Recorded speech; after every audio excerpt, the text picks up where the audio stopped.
Hi, and welcome back to season 2 of Wellness Chronicles. For those of you who are coming back to us, thank you so much for listening since the beginning and supporting all of the content that I've been creating for you to understand diabetes much better. And for those of you who are new to this platform, welcome, and I really hope that you enjoy and feel supported through your diabetes journey. Now, last season, we talked a lot about diabetes and we brought in lots and lots of evidence based on how to prevent your diabetes symptoms, manage your diabetes, to even reverse those diabetes symptoms. This is all evidence-based information. And this season, we plan to do exactly the same. We plan to dive in deep with strategies, technology, and information that is going to help you prevent, manage, and even reverse those diabetes symptoms. So thank you so much for joining us for season 2, episode 1 of Wellness Chronicles. My name is Pooja Patel. I'm a registered nurse and diabetes educator from Toronto, Canada. So I thought for episode 1, we would talk about insulin resistance, just sort of as a refresher as to what diabetes type 2 really is and what causes it and the pathophysiology of it. So let's talk about insulin resistance, really, because that is the core, that is the pathophysiology that really causes type 2 diabetes. So let's start with what insulin is. Insulin is a hormone that takes the sugar and puts it in your cell. That is what it does. That is its only job. And insulin resistance is basically when insulin can't do that job anymore because it's just lost its function. So what happens then is instead of taking the sugar that you've eaten and putting it into the cell, the sugar just floats around in your bloodstream and it does absolutely nothing. So because the insulin is not doing its job and taking the glucose and putting it into the cells, what is happening is it's floating around in your bloodstream, and that is what causes those high blood sugars and eventually those diabetes complications. So insulin resistance can not only just lead to diabetes and pre-diabetes, it actually also leads to other metabolic and hormonal imbalances and disruptions. So for example, if you have heard women getting PCOS or polycystic ovarian syndrome, that is typically a cause of insulin resistance. Also, fatty liver disease, non-alcoholic liver disease, thyroid issues, thyroid imbalances, and of course, chronic inflammation and chronic fatigue.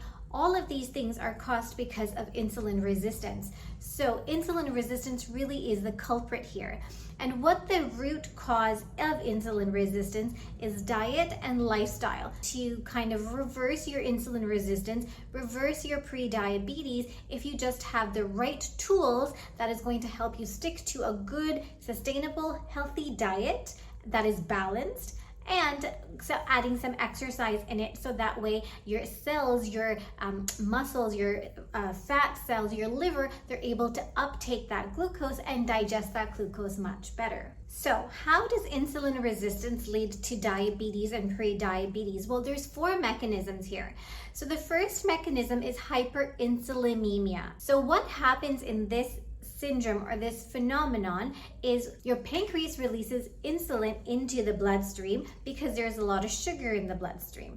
Now, eventually what will happen is because the insulin is not responding to the sugar and putting it into the cell, more and more insulin is being pumped by the pancreas into the bloodstream. So you have a lot of insulin, but nothing is happening with the sugar that is causing the high insulin in your bloodstream. The second thing that happens is the liver is actually releasing more glucose into the bloodstream because so much insulin is already in the bloodstream. So it's kind of like a circle. Because there's insulin in the bloodstream, the liver is releasing the glucose to get rid of that glucose, that extra glucose, into the cells, but the cells are not responding. So your liver, your muscles, and your fatty tissues, or your adipose fat, adipose tissue, does not responding to the insulin that is in your system. And the last mechanism is lipid abnormalities that causes chronic inflammation in your body. There was a super interesting study done with healthcare professionals around periodontitis. So periodontitis basically is the inflammation and infection of the gums,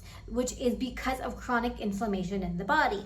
So the really interesting part was at least 50% of the population who had periodontitis had increased insulin resistance markers and chronic inflammation markers. So it's kind of like the relationship is cyclical. So those patients or those participants in the study who did not have periodontitis did not have higher inflammation and did not have higher insulin markers. So there is chronic inflammation in your body. It is absolutely possible that you have insulin resistance as a result of that chronic inflammation. So important to treat the chronic inflammation and the source of that chronic inflammation, whether it is your diet, whether it is your lifestyle because you are very stressed and you have high cortisol levels, or if you are a smoker, for example, that will also cause chronic inflammation in your body. So it's important to treat those root causes to decrease that chronic inflammation. So the two ways to check insulin resistance is 2-hour post-meal sugar and your fasting sugar, which is your baseline sugar in the morning. So if your fasting sugar or if your 2-hour post-meal sugar is more than 11.1 millimoles per liter or more than 200 milligrams per deciliter, that is called impaired glucose tolerance. Now, if you have a fasting sugar, which is the first baseline sugar of the morning, if your fasting blood sugar is more than 7 millimoles per liter or 126 milligrams per deciliter, then you have impaired fasting sugar, which means that you have some insulin resistance there. The good news is it's totally possible to reverse insulin resistance by just diet and lifestyle. So just a structured plan that is going to help you improve and increase your balanced diet and increase a little bit of exercise in your daily lifestyle.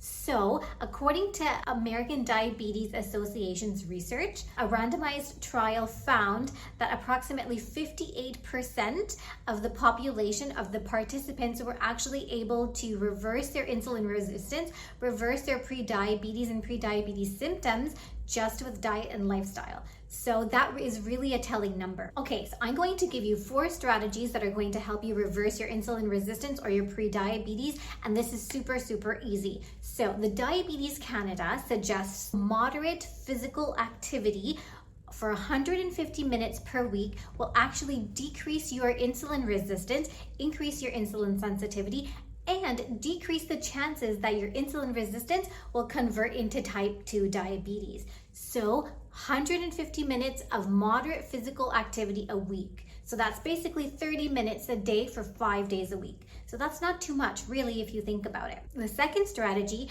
is to drop your weight down by 5 to 10% overall. Now, I know it might seem like a big number in your head, but really it's actually not. So a study that was done by the Yale School of Medicine actually concluded that a modest calorie deficit, so just 1,200 calories a day, which really is maybe 300 to 500 calories lesser than what you would typically have overall. So a modest calorie reduction, so 1,200 calories a day, will actually reduce your insulin resistance, improve your insulin sensitivity, and will actually prevent your insulin resistance turning into prediabetes or diabetes, actual medical diagnosis. Okay, so the third strategy is to limit your sugary and processed food. So that's very important. Additionally, to be able to plate a balanced plate that includes proteins, fibers, and healthy fats. Now, this will actually reduce the GI value of the food that you are eating, which automatically will decrease your insulin resistance because you are not eating that many carbohydrates.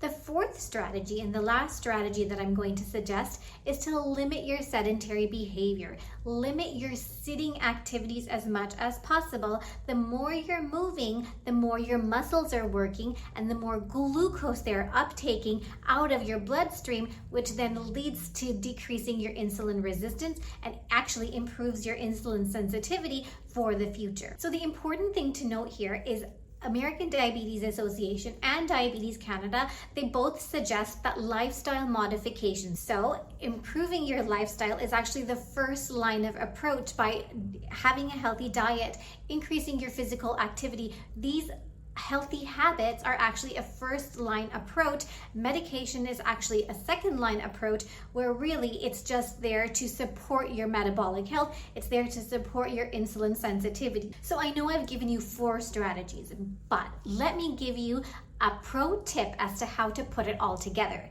So my pro tip for this episode is to habit stack. That is so important. It has really worked out wonderfully for most of my patients. So for example, habit stacking is just taking a habit and stacking it onto another habit that you already have. So a lot of my patients say, oh, I've got this routine, I'm kind of stuck in it, which is great, because routine is great because it's easy to kind of add it to that routine with small steps so that it creates a big impact in the future. So for example, a small tiny plan that might work for you as a habit stacking is, after you brush your teeth, do 10 minutes of resistance exercise that are just body weight. So do some squats, do some lunges, maybe some push-ups if you can. Anything that is going to help you get your body moving. Okay, so that's 10 minutes after you brush your teeth. Now, once you've had lunch, for example, go for a 10-minute walk around the block or around your office or in your house, for example. Just do at least 5 to 7 minutes of walking after your lunch. Again, stacking on with your habits, with your routine that's already there. And the most important thing I think that is going to really matter here is this third thing. After dinner, when you sit down to watch TV, make sure that you record what you have eaten all day long. So there are free apps to do that also, or you can keep a food diary that you can physically journal in. Either way, record what you have eaten and how it made you feel.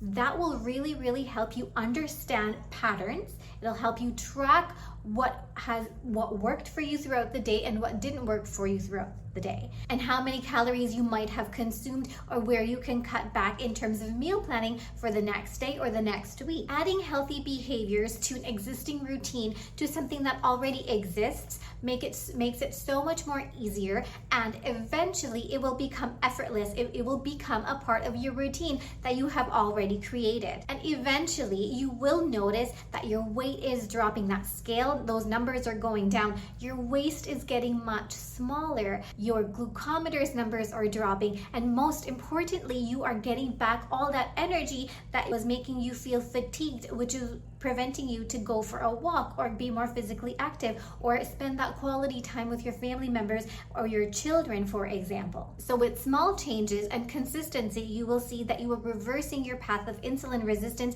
so that way it doesn't become a diagnosis of pre-diabetes and diabetes. And honestly, the ADA, or the American Diabetes Association, and Diabetes Canada really do subscribe and have evidence that lifestyle change really does make a huge difference to reverse all those insulin resistant symptoms. So with that, if you feel like you took away anything from today's episode, I need you to do 3 things for me. The first thing is, I need you to share this episode with a friend or family member who you think can benefit from this information. The second thing is, I need you to share and subscribe to the channel, so that way I can keep creating more evidence-based content that is going to help us create a happy, healthy community. And the third thing is, please like this episode or comment on it as to what you might like to see in the future, and I would be more than happy to bring that evidence, bring that information forward, so that way we can create a happier, healthier community. So until next time, please stay happy, stay healthy, stay kind.